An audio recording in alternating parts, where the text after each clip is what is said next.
It also looks like X is coming for LinkedIn's neck with job posts, kind of. But I don't think it's going to take over LinkedIn quite yet. Welcome back to another episode of the Freelance Friday podcast. Today, we're going to dive into all of the juiciest social media marketing headlines that have happened over the past month or so. And if you're new here, please do take a second to subscribe to the show. You can subscribe to the YouTube channel, Latasha James, or you can also subscribe on Apple Podcasts, Spotify, pretty much anywhere that you get your podcasts. And it would mean the world to me if you took a second to say hello. Let me know which of these headlines you're excited about. Let me know if there's any other platforms or things that I should dive into in a future episode. And let's hop in. So first up, we have got to talk about Meta.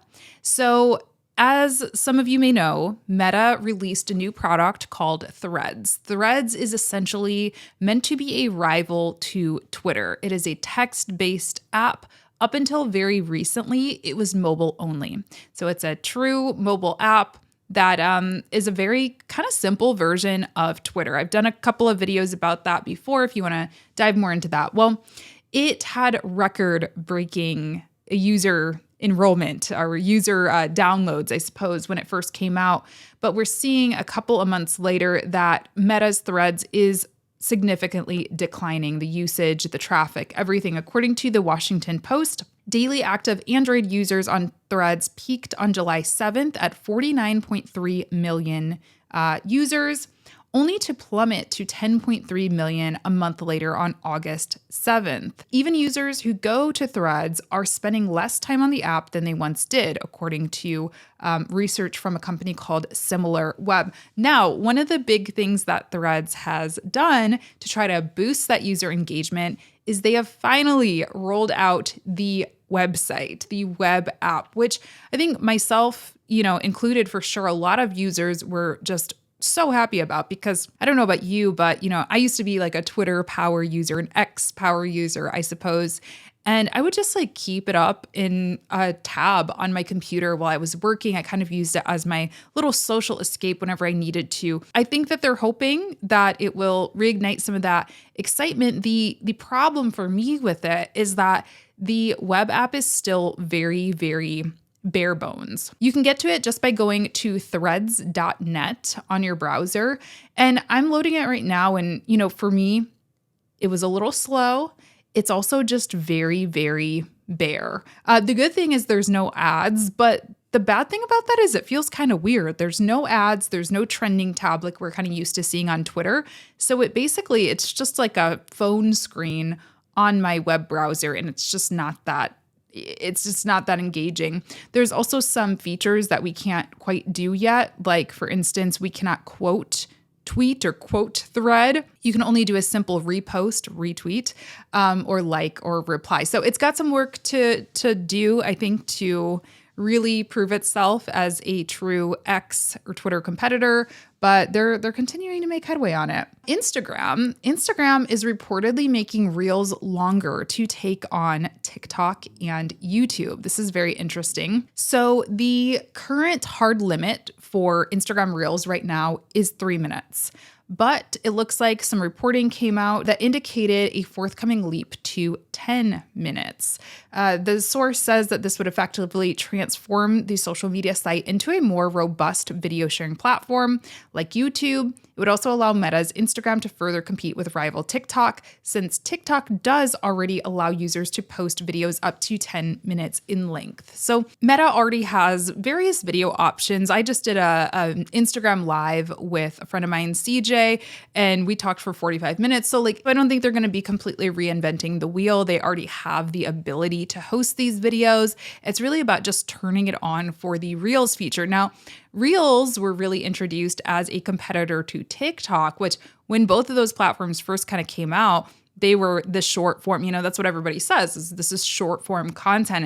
And, even back in 2020, 2021, it was like micro content, 15 seconds, 30 seconds. And over the years, I've definitely noticed that this content is getting a little bit longer form. As a long form content creator, I personally am pretty excited about it. To be honest with you, I think I'm just not good at talking for 15 or 30 or even a minute, 60 seconds long. I need a little space. So I'm excited to see what happens with this. I think one of the big reasons that this is happening is advertising. it's really hard to sell advertising on a very, very short clip. We're seeing this with YouTube Shorts as well. I've been digging into my YouTube analytics for a separate reason. And I mean, my YouTube Shorts earn me about 2 cents. I think that might be my lifetime earnings on YouTube Shorts. I mean, it is really hard to sell ad spots on something that short. And of course, it's hard to get sponsorships, right? Who's going to sponsor one of my YouTube Shorts or a TikTok if it's only 30 seconds? So I'm excited to see the possibilities with this. Let me know what you think of it down in the comments if you're watching on YouTube. I want to take a second to thank today's sponsor, Metricool. Metricool is my favorite social media platform. It enables you to schedule posts, to plan out a content calendar, to pull reports and look at analytics, even to run ads directly through the tool. It's seriously changed my business, and you can check it out 30 days free on any of their pro plans using the code Latasha at the link in the description box. I'll go ahead and leave that for you down below. Again, use code Latasha for 30 days free on any of their plans. It's an amazing deal, and this tool will change your business. It certainly has changed mine. All right, time to talk about X, the app formerly known as Twitter. Well, the newly installed CEO, Linda Yaccarino, actually, this is about a month old. So she said this a while ago. She said that X is the future state of unlimited interactivity centered in audio, video, messaging, payments/banking, creating a global marketplace for ideas, goods, services, and opportunities. She goes on to say that powered by AI, X will connect us all in ways where we're just beginning to imagine. So that's kind of a lot of words, and I had to read it a few times to be like, what are we talking about here? Apparently, X really wants to be more than just a microblogging app. They do not want to simply be a place where people go and talk in, the community town square. They really want to become integrated with our lives. They're very much wanting to be on the cutting edge of AI and financial technology and all of these different things, which scares me a little. Like, I don't know that I need a microblogging app to have access to my bank account. I just don't know that I need that. Musk's, Elon, his description was even simpler. He said that his goal is to transform the social network into X, the everything app. And as we know, they did rebrand as X. And so now it looks like this just came out just a day or two ago. Apparently, Rhode Island's regulators have granted X a currency transmitter license, marking a step forward for the company's foray into the financial services sector. So apparently they actually have applied for some type of license that allows them to start engaging in financial services, currency.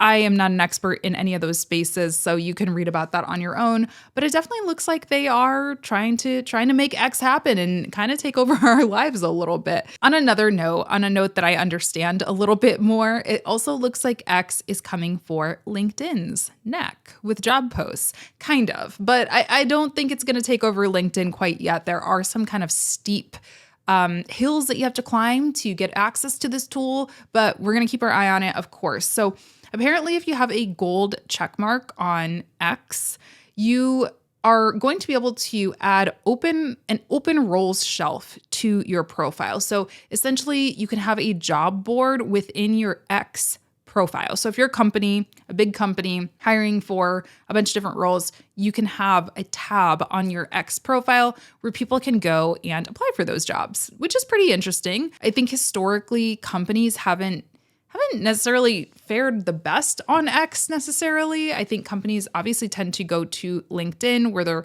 much more accepted, welcome, and have all of those hiring tools and things of that nature. So it'll be interesting to see what happens with it. But like I said, there are some steep kind of requirements in order to be able to use this feature. So it looks like you need to be a subscriber to Verification for Organizations, which is X's $1,000 per month premium business plan. So I do not see my company getting on this. Most people who are even tuning into the show, their company, most of us are small business owners. This is going to be, your giant corporations who will likely be subscribing to this. Unless you have, for some reason, a very huge X presence and you are a small business owner, probably not going to be in most of our budgets. And even still, this is still in beta at time of recording this. So once you have that $1,000 a month plan, you still need to apply to join the X hiring beta and be accepted. So very new days on hiring by X or X hiring, but it will be interesting to see how it works out for the companies that choose to use it and see if it eventually rolls out to more companies or maybe to one of the lower tiers, because 1K is a lot to hire people. Compare that to LinkedIn, where it's free to post like a basic job posting. Of course, there's advanced features, premium features, things like that, but it's still much more affordable and accessible. Speaking of LinkedIn, though, this was pretty interesting. I read this in Bloomberg. Apparently, LinkedIn user engagement is growing. We have spent so much time, I feel like, talking about X and, they're changing something every single day, it feels like, and even Instagram and Meta and Threads. There's just so much change with a lot of these apps. And we sometimes forget about LinkedIn. It's a smaller app in terms of daily users and all of that, but they're reporting that their user engagement is actually growing. And they haven't done a whole lot, made a whole lot of changes really over the years. Of course, they've adopted new technologies where necessary. They've experimented with different things, but more or less the format of LinkedIn has remained the same for years. Important to note that they don't actually report out their number of daily or monthly average users, but the company is saying that in the spring of this year, users shared 41% more content on the network than they had in the same period in 2021. That kind of growth is unusual for a 20-year-old operation and speaks to the turbulence at other major social media services. That's what Bloomberg is saying. And yeah, I totally agree. It's interesting. Like, we know what to expect out of LinkedIn. We might get some new features. We might, see some new faces, but more or less, we know what we're going to get. And I think especially for these businesses that are paying for advertising, that are using these platforms for hiring and recruiting, they want to go with what's tried and true. They don't want to experiment too much, especially if they do have a smaller budget and, don't just have a few $1,000s to throw away and potentially not regain on a newer platform. So just something interesting to note. I think LinkedIn is a really powerful tool as a freelancer, as an entrepreneur, if you're looking to connect with people. I just responded to a LinkedIn message just a moment ago asking me to speak on a pretty big stage. So there's definitely a lot of opportunity on that platform. Don't sleep on LinkedIn, guys. I swear it's really helpful. Kind of going along with that, apparently you are also now able to label your partnered posts on LinkedIn, which is another signal that they really want people on the platform, and not just people like your traditional LinkedIn user, the CEO or the recruiter, but they want creators on LinkedIn. They want people to really be getting social on LinkedIn and potentially even competing with platforms like X that are, more text-based kind of microblogging platforms. So they introduced creator mode for profiles a while back now. So that's definitely been a thing. But now they're allowing you and encouraging you to publicly label your post as a brand partnership if you do brand partnership. So I'm excited to see how that goes. Like, I haven't seen very much sponsored content on LinkedIn. I've seen a lot of creator style posts, people sharing little, Twitter-esque threads and things of that nature, but I haven't seen very many sponsorships. Hey, this is a sponsored post with XYZ. So yeah, it'll be interesting to see it roll out. They say on their kind of update blog, you should use this label if you've been compensated by a third party in any way for the post you're creating. Okay, and let's talk about YouTube really quickly. I'm actually going to have a personal YouTube update coming separately on the podcast platforms only. I think I'm going to put that out on Monday. I'm going to try to do a video episode on Spotify and everywhere else. So be sure to check that out if you want. But one big kind of YouTube-wide piece of news that has come out is that YouTube is now giving creators who violate any type of policies a way to wipe out their warnings.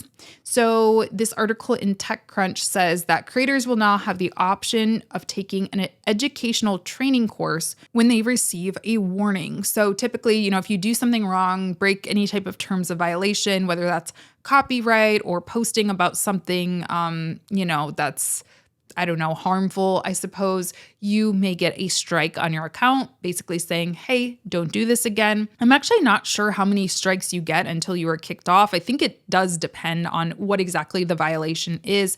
But basically, this new update is saying that, hey, if you make a mistake, you can basically take a little, test, take a class and learn why what you did was wrong and get that strike wiped off. Because historically, those strikes don't come off, if I'm not mistaken. So a representative for YouTube explained in an announcement that we know receiving a strike can be disruptive to a creator's posting schedule. And for the creators building businesses through our YouTube partner program, receiving an unintentional strike is not only frustrating, but can financially impact their bottom line. So they want to offer redemption, I suppose, and I'm all for that. I think a lot of times people just don't know that what they did is wrong, particularly when it comes to copyright and things like that. I know when I first started YouTube, I remember actually I used to use clips of real songs just at the end of my videos. And it was short enough that I never got a strike from it. But obviously, if I would have, I don't think I wasn't trying to do anything wrong. I just didn't know. So yeah, interesting to note. All right, let's talk about a couple of creator stories to round out the episode. So this one's a little sad. Poor Jimmy. So Mr. Beast, he is a YouTube creator. His name's Jimmy. I can't remember his last name. But he is a huge, Jimmy Donaldson is his name. He is, I think, the most subscribed to channel on YouTube, if I'm not mistaken. Huge creator. He's actually getting sued by a former business partner. So that's disappointing for him. Let's see. The company is called Virtual Dining Concepts, and they're suing him for $100 million. I mean, with that said, Mr. Beast is worth a lot. I mean, he has a huge channel, but still, no one wants to be sued for that much money. That is a lot of money. So Virtual Dining Concepts and Celebrity Virtual Dining, they said that Mr. Beast failed to honor his contractual obligations as well as intentional tortious interference. I don't know if I'm saying that word correctly. So to give you some background on how they were affiliated, Mr. Beast had a ghost kitchen through this company. And what that means is instead of creating his own restaurant, a full-blown chain of restaurants, he leveraged the existing infrastructure of other restaurants to create this burgers and fry kind of brand. I heard about this the first time I was looking at Uber Eats to order something. And I was like, we have a Mr. Beast restaurant around here. And when I actually did the Google mapping, I realized it was it was some other family casual dining type restaurant. It wasn't his own restaurant. So they just cook the food in the kitchen and then deliver it, if that makes sense. Well, it looks like Donaldson, Mr. Beast, already sued Virtual Dining Concepts and its parent company last month, seeking to terminate the deal, alleging, among other things, that the burgers it served were disgusting, revolting, and inedible. He also said that the quality of the food damaged his reputation. So then Virtual Dining Concepts is firing back and countersuing, I suppose. So it'll be interesting to see what happens with that. Obviously, I don't want anything bad to happen to creators, support the creator community and all that, but it is just a really interesting one to think about because I think we've gotten so used to YouTuber collabs and brand collabs and sponsorships and things like that. And we don't often talk about kind of the ugly side or the negative consequences that can come. And, leveraging your reputation both ways to another brand can come with consequences. It's very important to choose your brand partners and all of that very, very wisely. I take it very seriously about who I work with. I vet them. I know he does too. I have no doubt he does as well. I'm sure, he didn't expect that. And I'm sure the company didn't expect this. So, it's unfortunate for both sides, of course. Another thing that's pretty unfortunate is there may be some trouble in paradise with OpenAI, which is, of course, the company that created ChatGPT, the wildly popular AI tool. They've actually been hit with a proposed lawsuit. It's a class action lawsuit. And the claims are that OpenAI secretly scraped massive amounts of personal data from the internet. And it looks like it's nearly a 160-page document. Many publishers are also, becoming a part of this and starting to take legal action against OpenAI as well. New York Times is one of the publishers that has blocked their crawlers. They're saying no, stop crawling New York Times for information. They're certainly not the only ones. Regarding the New York Times issue, The person who or individuals who confirmed this potential lawsuit requested anonymity because they weren't authorized to speak publicly on the matter. So it is important to keep that in mind. Essentially what they said is that, when someone searches online, they're served a paragraph-long answer from an AI tool that refashions reporting from the Times. Because of this, why would you ever visit New York Times anymore, right? You can just get your information from this AI tool. And I think this is something that anyone who publishes content, who creates content, who, writers, we're seeing this. I think Sarah Silverman is somebody who has spoken about this. Joseph Gordon-Levitt. I mean, everybody from, actors to writers to publishers are speaking out about this stuff because, why would you ever need to actually consume their stuff if you can just get the answer in 2 seconds through an AI tool? So I've said this before, I'll say it again. I think having nuanced, meaningful conversations about AI does not make you an AI hater, does not make you, negative Nancy. But we do have to talk about this stuff because if we are relying on AI to get our jobs done and all of a sudden it gets taken away, which it potentially could be if any of these lawsuits hold any weight, we got to be prepared for that. We got to think critically about it and be able to have nuanced conversations about it. So more to come on that. I'll keep you posted, of course. And let's go ahead and end today's episode on a lighter note, although who knows if it will be lighter because people seem to really not like this person. Let's keep it kind in the comments. But apparently Meghan Markle is coming back to Instagram. Now, she was a working actress. She was a celebrity in her own right before marrying into the royal family. And she was actually a blogger before she was no longer able to have social media in the traditional way. So kind of interesting from that perspective. But what's more interesting to me is that she managed to somehow secure the handle at Meghan, Meghan. This unverified Instagram account appeared on the platform with a picture of pink flowers as the profile picture. And according to multiple reports, the account does indeed belong to the Duchess. So what's interesting to me as a marketer, as somebody who works in social media is how the heck did she get that username? Like, there's no way she was just sitting on that username for years, right? And so the Daily Mail, actually, which I don't particularly love going to the Daily Mail website, but they did do an interesting interview with a founder of a digital marketing agency called Rank Lane, kind of said that celebrities often have an easier time obtaining their usernames. And he kind of went through some of the potential ways that she could have obtained the Meghan handle. They said it might have been in use by another individual and she could have reached out to them and said, hey, I'll pay you, or hey, just can I have it? I've tried that before. It didn't work. I don't have enough clout or probably money to do that, to get Latasha. And then he also said that if it was inactive or perceived as squatting, which is holding on to a username without genuine use for it, especially with the intentions to profit from it later, that Instagram's policies could have facilitated its release to Meghan. I'm always very curious. I've never worked with a celebrity. I've worked with some politicians and I've worked with some musicians, music artists.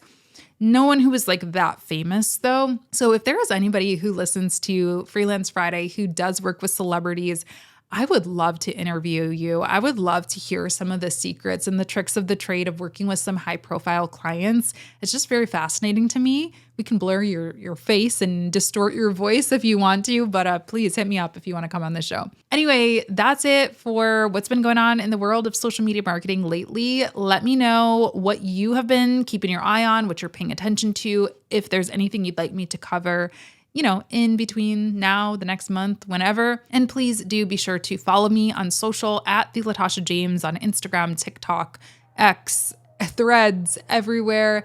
And I will talk to you in my next episode.